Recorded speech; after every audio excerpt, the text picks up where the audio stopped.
மதுவினால் வருமானம் அது அரசிற்கு பெரும் அவமானம். மது விற்பனையால் அரசாங்கத்திற்கு சில்லறை, குடிமக்களுக்கு கல்லறை என்று சொல்லி எத்தனையோ இடிந்துரைத்து விழிப்புணர்வு வாசகங்களை அறம் சார்ந்த நிறுவனங்கள் வழங்கிக் கொண்டே சென்றாலும் இந்த அரசாங்கமானது இது போன்ற அறிவுரைகளிலிருந்து அறிவு பெற்றதாக தெரியவில்லை.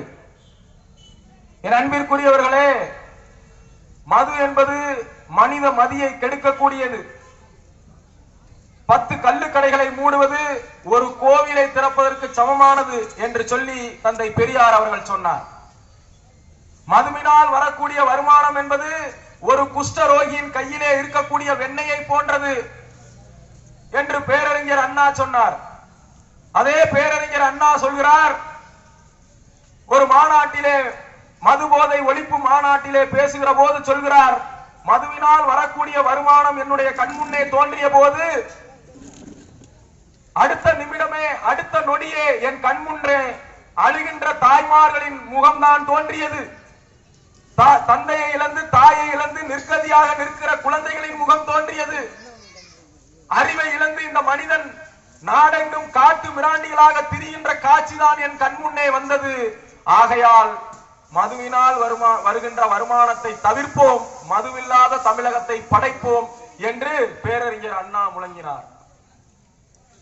தந்தை பெரியாரின் வழி, பேரறிஞர் அண்ணாவின் வழி நின்று நாங்கள் ஆட்சி செய்கிறோம் என்று மார்தட்டி கொள்கின்ற இந்த திராவிட மாடல் அரசாங்கம் இன்றைக்கு தமிழகம் முழுவதும் 5000த்திற்கும் மேற்பட்ட மதுக்கடைகளை திறந்து வைத்து இந்த மக்களை குடிகாரர்களாக மாற்றிக் கொண்டிருக்கிறது. என் அன்பிற்குரியவர்களே, 2003ஆம் ஆண்டுதான் டாஸ்மாக் தொடங்கப்பட்டது. டாஸ்மாக் தொடங்கப்பட்ட அதே ஆண்டு 2003ஆம் ஆண்டு டாஸ்மாக் உடைய வருமானம் வெறும் 2300 கோடி ரூபாய் தான். எவ்வளவு? வெறும் 2300 கோடி ரூபாய் தான். ஆனால் இந்த ஆண்டு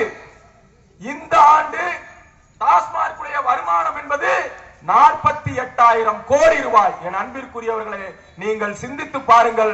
2300 கோடி ரூபாயில இருந்த வருமானத்தை 48,000 கோடி ரூபாய் அளவிற்கு உயர்த்தி இருக்கிறது இந்த அரசாங்கம். அப்படி என்று சொன்னால் மறைமுகமாக, நேரடியாகவே சொல்கிறோம், இந்த நாட்டிலே குடிகாரர்களை உருவாக்கியதுதான் இந்த திராவிட மாடல் அரசாங்கத்தினுடைய சாதனை.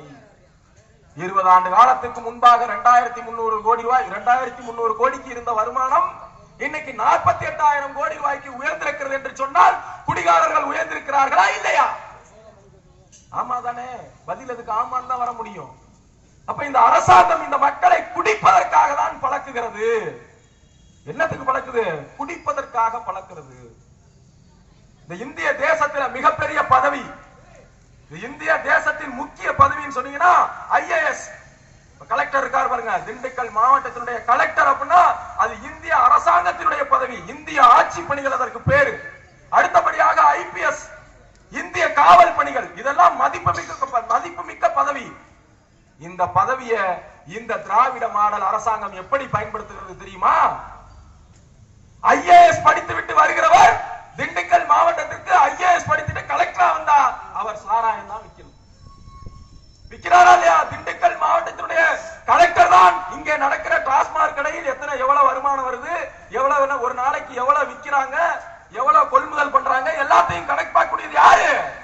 திண்டுக்கல் மாவட்ட ஆட்சியர். அப்ப என்ன பண்றாங்க? ஐஏஎஸ் படித்தவர்களை இந்த அரசாங்கம் நீ போய் சாராயம் வீ அப்படின்னு சொல்லுது. இங்க இருக்கக்கூடிய காவலர் பெருமக்கள் இருக்கிறார்கள், ஐபிஎஸ் படித்து விட்டு பெருங்கனவோடு இந்த காவல் பணிக்கு வருகிறார்கள். அவர்களை இந்த அரசாங்கம் எப்படி தெரியுமா பயன்படுத்துகிறது? டாஸ்மாக் கடைகளிலே சாராயம் ஊத்தி கொடுக்கும் போது அந்த ஊத்தி கொடுக்கிற சாராயத்தில் யாராவது பிரச்சனை பண்ணாம இருக்கிறதுக்கு, சட்டம் ஒழுங்கிலே பிரச்சனை வராமல் இருக்கிறதுக்கு அவர்களை காவல் பணிகளுக்கு நிப்பாட்டுகிறது. எப்படி பாருங்க, இந்த அரசாங்கம் ஐஏஎஸ் படித்த ஒருவரை சாராயம் ஊத்தி கொடுக்கிறதுக்கும், ஐபிஎஸ் படித்த ஒருவரை அந்த ஊத்தி கொடுக்கிற சாராயத்தை பாதுகாப்பதற்குமாக பயன்படுத்துகிறது நீங்கள் வாக்களித்த இந்த திராவிட மாடல் அரசாங்கம். அப்ப இது மக்களுக்கான அரசாங்கமா? சொல்லுங்க பார்க்கலாம். இது மக்களுக்கான அரசாங்கமா?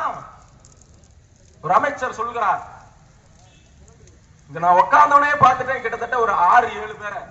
ஒருத்தர் அவர் பாட்டுல மேடைக்கு வர்றார், ஒருத்தர் அவர் பாட்டுல வண்டியை முன்னாடி கொண்டு வர்றாரு, ஒருத்தர் அவர் பாட்டுல பேசிட்டு இருக்காரு. இது எல்லாத்துக்கும் இது எல்லாம் யாரை சாரும்? இந்த சாதனை எல்லாம் யாரை சாரும் கேட்டா இந்த திராவிட மாடல் அரசாங்கத்தை தான் சாரும்.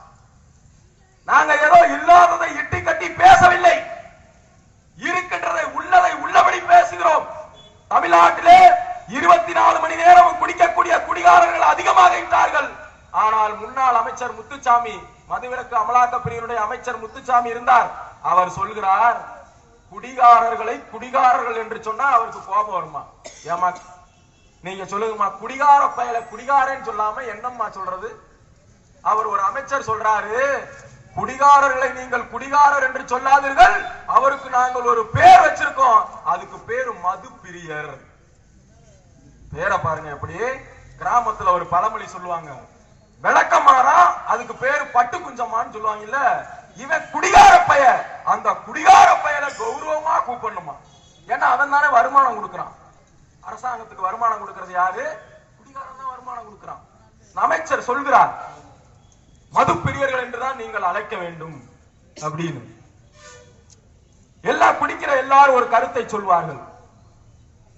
முதல்ல தொடங்குற எல்லாருமே இளைஞர்கள் என்ன கருத்தை சொல்வார்கள் என்று சொன்னால், நான் ஒரு நாள் மட்டும்தான் குடிப்பேன், எங்க ஊர்ல திருவிழா வந்துச்சுன்னா நான் குடிப்பேன், என் நண்பனுக்கு பிறந்த நாள் விழா வந்துச்சுன்னா நான் குடிப்பேன், அதாவது ஏதேனும் விசேஷங்கள் திருமண விழாக்கள் ஏதாவது வந்துச்சுன்னா நான் குடிப்பேன், அதனால நான் எப்பயாவது தான் குடிப்பேன், நான் முழு நேர குடிகாரன் கிடையாது அப்படின்னு சொல்லுவான். இன்றைக்கு தமிழகத்திலே இது போன்ற பேருந்து நிலையங்களிலே வேட்டி அவரது கூட தெரியாம ஆங்காங்கே சுற்றி திரியக்கூடிய முழு நேர குடிகாரர்கள் அத்துணை பேரும் தொடங்கிய இடம் நீங்கள் சொல்கின்ற ஒரு நாள் தான் குடிப்பேன். அப்படி தொடங்கியவர்கள் தான் இன்னைக்கு தன்னுடைய மானம் இழந்து சுயமரியாதை இழந்து தெருவிலே கிடக்கக்கூடிய 24 மணி நேர குடிகாரர்கள். குடி ஆக்கிருவங்களை, அது ஒரு மனநோய், அது ஒரு சமூக நோய். அந்த சமூக நோயை பத்தி பேச வேண்டிய தேவை தமிழர் தேசம் போன்ற கட்சிக்கு இருக்கிறது. இந்த ஒட்டுமொத்த தமிழ் சமூகத்தையும் அது அழித்து ஒழிக்கிறது. அப்ப அதை பத்தி பேச வேண்டிய தேவை நமக்கு இருக்குல்ல.